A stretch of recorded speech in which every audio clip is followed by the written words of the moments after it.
It's Wednesday, which means the political spar is the two Matthews. Yep. We have MT Matthew Torbert. How are you, sir? Good, how are you? I'm very not bad. He's had a chocolate. Oh, you're not having that? No, I'm saving it for the break. Right, saving it for the break. Oh, not having it now. I don't want to spoil my tea. And then we've got a man who doesn't have tea. He has oysters and pheasants. Matthew Goodwin-Freeman, how are you? Good, thank you. Gentlemen, where should we start? I mean, there's been so much this week. Always is. Every week. I want to talk to you about something that was in the news the other day. That ridiculous pink-headed transport secretary who, I don't disagree perhaps about her sentiments about P&O, if I'm honest. Not quite sure that you should do it publicly. I'm being straight. Proving undoubtedly that Labour is only interested in placating their union paymasters. Barely 4 weeks after saying, and their own research tells them that 4,000 pensioners will freeze to death this winter, barely 4 weeks after that, she gives £300 a week bonus to the train cards who do a 5-day week. And I repeat something to you, MT. The optics of that are dreadful, man. Again, aren't they?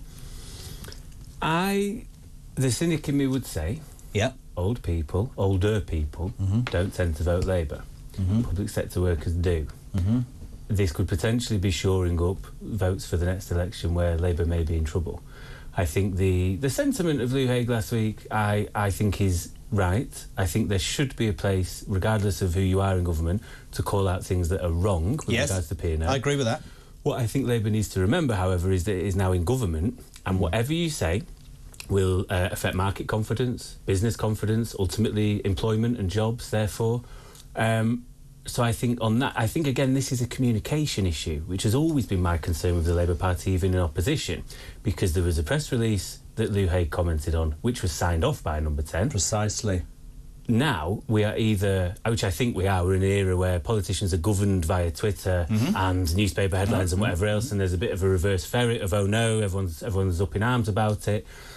Or Lou Hague has gone rogue and done it on... No, it was signed off, but somebody, it was Mike, actually. I'm going to give him total credit, Mike Graham. He said it on another show we were doing, Plank, actually, which is out on Friday, and he's absolutely spot on. Apparently, over the weekend, Posh Matt, that's what it is, Posh Matt. I'm going to call you Common Matt. That's dreadful, isn't it? I've been called worse. Yeah, right.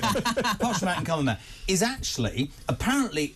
Within Downing Street, they spent the weekend on the phone trying to sweet talk the DP world, you know, DP to come out. And the question is this: what sweetener did the British government have to give them to come back? That begs the question: how much did Louise Hague's comment cost the British public? It's an interesting question. Well, it would be interesting to see if we find out maybe it was some tickets to another Taylor Swift concert or something like that. That's not going very well, is it? You know, it's just, look, we've said it every single week that I'm on, the comms is dreadful.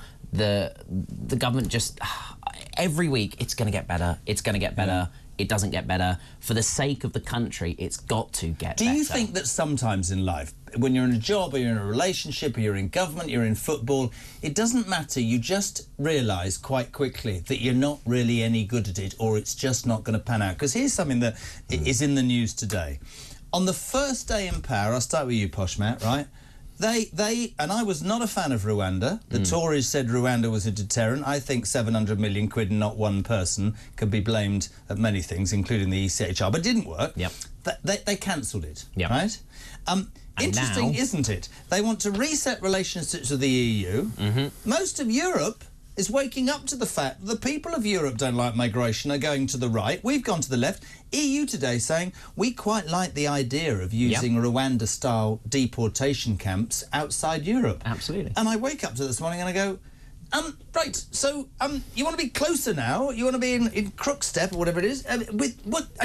Honestly, it doesn't work for him, does it? I know, and the point is, as well, getting rid of Rwanda and replacing it with words was never going to work. I mean, today is the day where now we've had more illegal migrants cross the channel in the 3.5 months since Labour took charge. The weather, though, isn't it? Than the 7 months when the Conservatives were in charge at the start of this year. It's the weather, isn't it? Well, you look, it's the fact that we don't have a deterrent anymore. And even I get your point. I get the point about Rwanda. I always said, as soon as the court said the policy is fine, but Rwanda's the problem, fine, go and find another country and get on with it. It's working for Georgia Maloney. Germany are looking at using the Rwanda policy with the barracks and everything that we as taxpayers have paid for now. And Italy, as you said, they turn the boats around, they deport them to Albania, and now Europe is saying that they might try and do the same. It's ridiculous. Labour hasn't got a policy on this, and words do nothing. You can't just say smash the gangs. That's the one thing I really find frustrating about this. They got rid of the deterrent and had no plan apart from chuck more money. I've got a deterrent. Stop making it so easy. I mean, not even stop making it so easy to come in. My deterrent is don't make it such an attractive option. I don't care what anybody sits and shouts in my face. Why don't they stay in France? They don't stay in France because they're in a tent on the beach. They come to Great Britain. Don't give me this. Not you. I'm talking generally. Hotel room. They all speak English. They've all got family. 120,000 crimes committed by foreign crooks last year. A Talk investigation today. That's just the people that were caught. Now, again, I go back to it. 10,000 foreign criminals. I don't want to appear to be saying anything disrespectful, but the reason that I don't think politicians in their entirety, Matthew T, MT, understand is after COVID, after the cost of living, people are hacked off, man. They're hacked off because they feel like they're right at the back of the bleeding queue. And you cannot get over this, Starmer, by saying anybody that shouts is a far-right thug. These are genuine people who are saying, pay my taxes, don't break the law, bring up my kids, and I'm being treated like a bag of what's it. That's how people feel. Because I think we are living in a time where the social contract is broken. You used to be able to, not even that long ago, be able to get on in life. You paid your taxes, you could buy a house. You know, we're almost living in constant permacrisis. There's two separate issues there. I think with regards to Rwanda, I actually agreed with Starmer that I don't think it was humane and I don't think it was particularly dignified. I think the only deterrence was everyone went to Ireland instead, and therefore you're just passing the issue on. What I would prefer to see is, rather than the costly option of sending people elsewhere to be processed, you want to do deals with countries that process them before they get there. And Boris Johnson did have Albania. Sunak did it with Albania. Why didn't he spend his bloody time trying to do it? Because Albanian, there were 8,000 Albanian prisons. They've gone. It actually worked really well. Why didn't they spend their time doing other deals? Because they could have done. Boris Johnson was offered the opportunity in 2021 by the French Interior Minister, who said, right, this is not helpful for either of our countries. We're both feeling the backlash of this. And ultimately, there is a lot of human potential that is being wasted in the Channel because it's such a treacherous trip. What Boris Johnson did is say, no, we're not going to do that. The French were going to pay for a processing centre to be at the northern tip of France, which is where all this stuff happens. And he said no, because as part of the deal, there would have to be some level of safe and legal routes. Well, all that means is if people are processing their refugees, then they have the right to come if they wish. But we're giving them 500 million quid anyway. Yeah. No, don't agree with that? No, and we are chucking money at France to deal with this issue. They don't deal with the issue. I have watched video time and time and time again of a dinghy crowded with people running into the water and going, and the French police are standing there, almost going that way for Britain. Mark Selby, as soon as you're off, that's it. Mark Selby says, I guarantee there will be a cross-European decision to make a stand in Greece and Italy and anywhere else that the masses cross illegally into Europe to turn back the boats. There is a real security and financial risk allowing such numbers coming to Europe. Yep. I believe, says Mark Selby, that the worm is finally turning. You have to look at Europe going to the right and think these people, you know, this isn't just being made up by a bunch of old racists in England, is it? I don't think it's being made up, but I think regardless, it can be foreign policy issues. This issue, and the problem is nobody has any credibility on this issue. No politician of any stripes. They have lost utter confidence. And my other concern is now, depending on who wins the Conservative leadership, is we're being offered the ECHR as a bit of a silver bullet.